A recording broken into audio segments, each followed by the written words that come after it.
Okay, so today we're going to be working on the Codility problem of fish from lesson 7, stacks and queues. So here's the problem. You are given two non-empty arrays A and B consisting of n integers. Array A and B represent n fish in a river ordered downstream along the flow of the river. So let's record the details of this information given. So one ordered downstream, and we have two arrays, right? Array A and what that is, and array B. We'll find out what that is later. The fish are numbered 0 to n minus 1, and if P and Q are two fish and P is less than Q, then fish P is initially upstream of fish Q. So lower number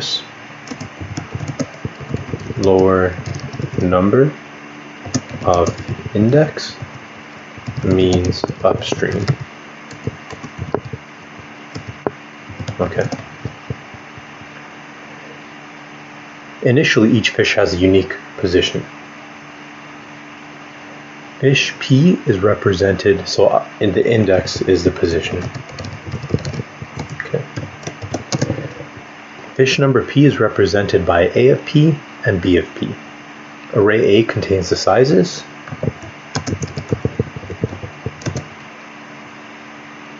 of the fish. All its elements are unique.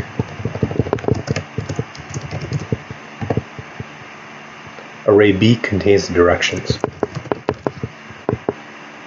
of the fish.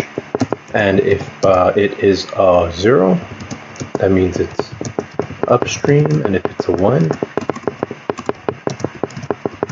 it's downstream. If two fish move in opposite directions and there are no other fish between them, they will eventually meet. Then only one fish can stay alive. The larger fish eats the smaller fish. More precisely, we can say two fish P and Q meet each other while P is less than Q. B of P is equal to 1 and B of Q is equal to 0. There are no living fish between them. After they meet, if A of P is less than Q, A of Q, then P eats Q and P will still flow downstream. If A of Q is greater than A of P, then Q eats P and Q will still be flowing upstream. We assume that all fish are flowing at the same speed. That is, fish moving in the same direction will never meet. The goal is to calculate the number of fish that will stay alive. For example, given the array, initially all fish are alive, except fish number 1 are moving upstream. And all except fish number 1 are moving upstream. Fish number 1 meets fish number 2 and eats it, and then it meets fish number 3 and eats it too. Finally, it meets fish number 4 and is eaten by it. The remaining two fish, 0 and 4, will never meet and will stay alive. So we're supposed to find an optimal solution for that. So let's just work through the steps. Breakdown. Let's make our diagram, as I like to call it. And basically what we're doing is mapping out what's happening at each step. So index 0, index 1, index 2, index 3, and finally index 4, right? So here at A of 0, we'll have A of 0 and A of 1, B of 0, I mean.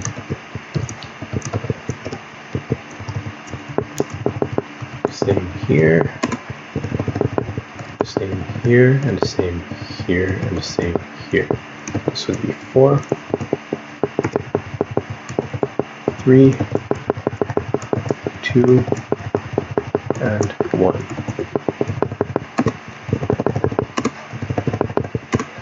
All right.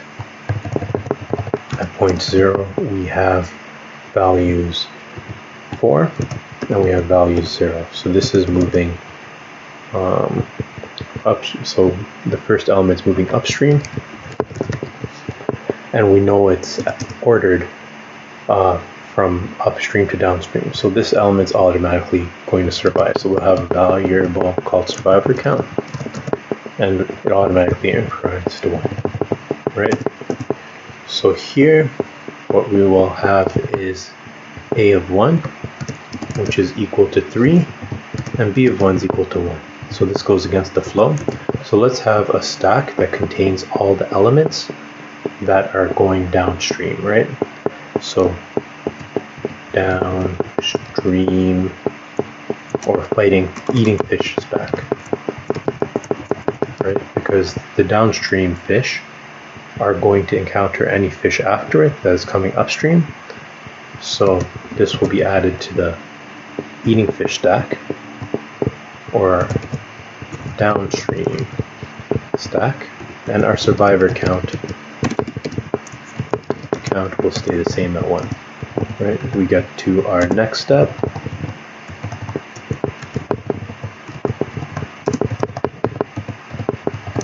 We know the direction here is 0, so these fish are going to encounter each other, and the value is 2. So our survivor count stays the same, and because current fish is smaller than the eating fish, the current fish dies. Current fish dies and eating fish survives. So our survivor count stays the same, and now we get to the next element, which is basically a repeat of the previous experience. Current fish, which is 1, is less than the eating fish, which is 3. So we have a survivor of 1, right? And here, for our final example, we have a is equal to 4 and b is equal to 0, right? Here, it does not survive our eating fish. So the current fish is greater than our eating fish, and our eating fish dies. So we would have an empty array, and the survivor count would go to 2. Alright, so how do we solve this? Iterate through array from 0 to n, or iterate through the river, right? That is what we're going to do at the highest level. All right, and what do we do? So if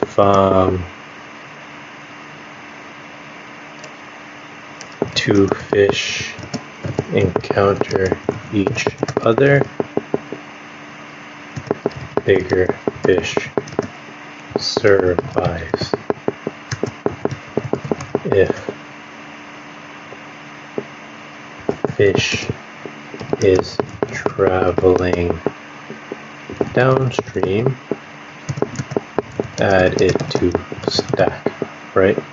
Because this way we can simplify the logic to only take into consideration one direction rather than two, because that can be too complicated if you conceptualize it. So I'm only focusing on one direction, and any fish traveling the opposite direction is going to, or downstream direction, is going to be put into the stack. And then when we encounter a fish after that, when the stack has values in it, going upstream, what we'll do is iterate through the stack and clear it out as long as the values of the fish going upstream is larger than the values encountered in the stack, right? Okay, if fish is traveling upstream,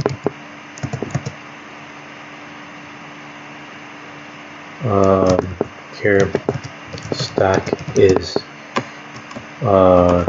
downstream stack empty, then increment survivor count. Downstream stack not empty.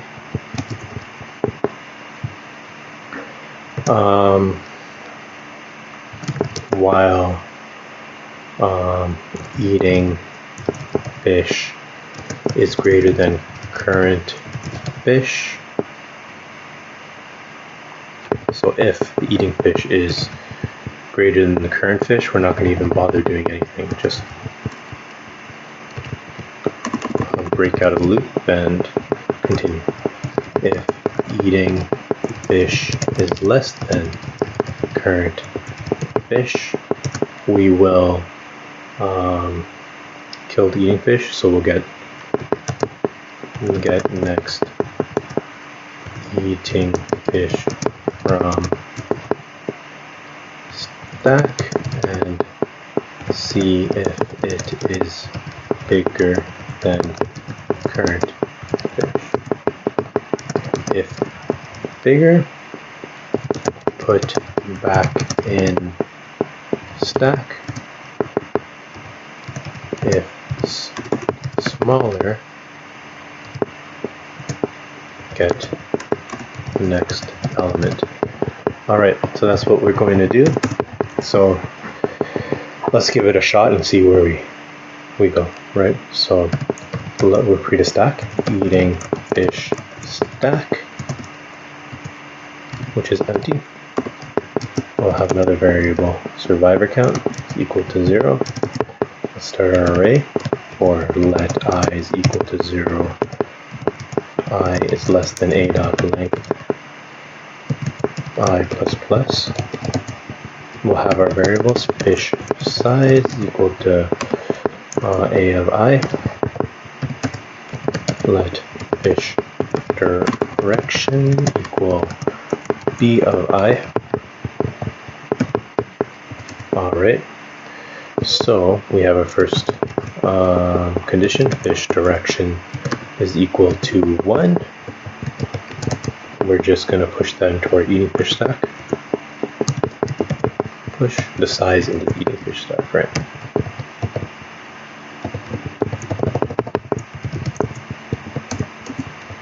And we'll continue. So that way we're doing nothing for fish directions equal to 1. So if fish directions equal to 0, here's where all our logic is going to be grouped, right? So the first condition we're going to check for, as above in our planning. So we've gotten rid of this condition. So we check if the fish stack, eating fish stack is empty. If eating fish stack dot length is equal to 0, we're basically going to increment our survivor count, right? Let's also add it to a queue.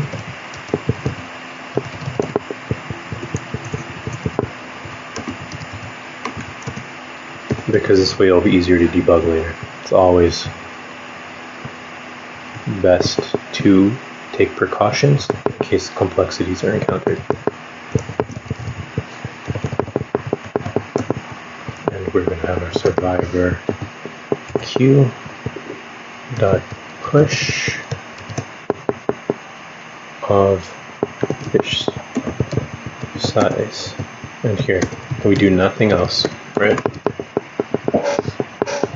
Alright, so now we have our other condition, eating fish stack dot length is greater than 0. Fine. So now if the eating fish stack is greater than 0, the first thing we'll do is get the eating fish, the current eating fish that's going to counter the current fish. So we'll pop it out, and if eating fish is greater than the current fish, we put it back in the stack, right? Eating fish stack dot push eating fish, and nothing happens. We just continue because the current fish dies, right? However, we have another condition. If eating fish is less than fish size. So we don't even need if here. So here we're going to go through our queue, right? So if eating fish is less than fish size, we're basically going to get the next eating fish. Fish is equal to eating fish stack.pop. We'll have another condition here to make sure that our eating fish stack is always greater than 1 or greater than 0. That way we're not going to get an unidentified value popped out, right? Because we always want our eating fish to have at least one value. And then after our loop, what we're going to do is we're going to check. So at the end of the day, after we've gone through all our values, is our eating fish greater than the current fish? If so, we put it back into our stack, right? But push eating fish because it survived and we'll need it for another day. However, if the eating fish is less than the fish size, what we're going to do here is increment the survivor count, right? And we'll also push it into our survivor queue. Push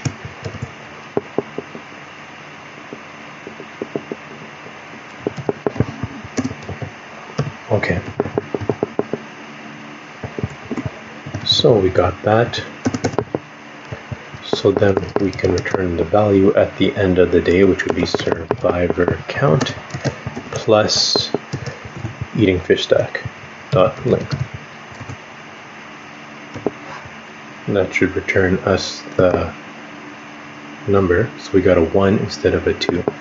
And why is that? So we had our survivor queue was printed out.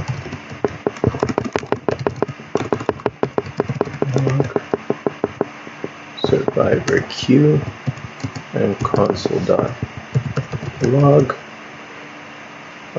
eating fish stack. So let's see what values we got. So we're missing our 5.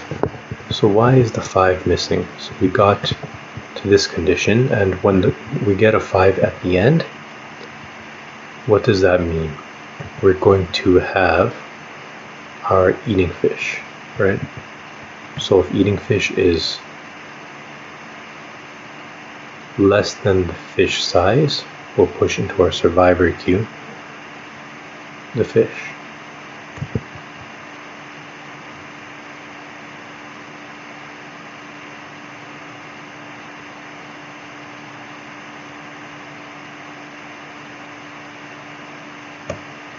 So we have our eating fish dot the fish size dot length, right?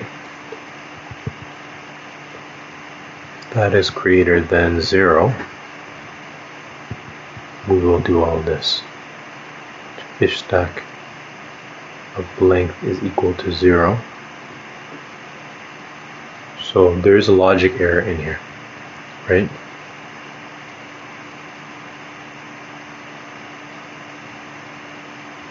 So if the eating fish size is less than the fish size, after going through this loop, we'll continue here.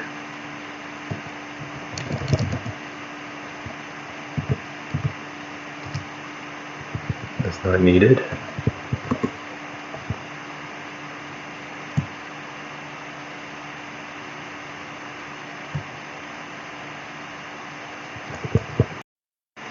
Okay, so I figured out the issue. If you look at our while condition, it's while eating fish is less than fish size, and in order for it to continue, the eating fish length must be greater than 0, not equal to 0, right? So then we run it, then we have it okay. All right, so it's small things like that that complicate things unnecessarily and can make you fail an interview. All right, let us see this.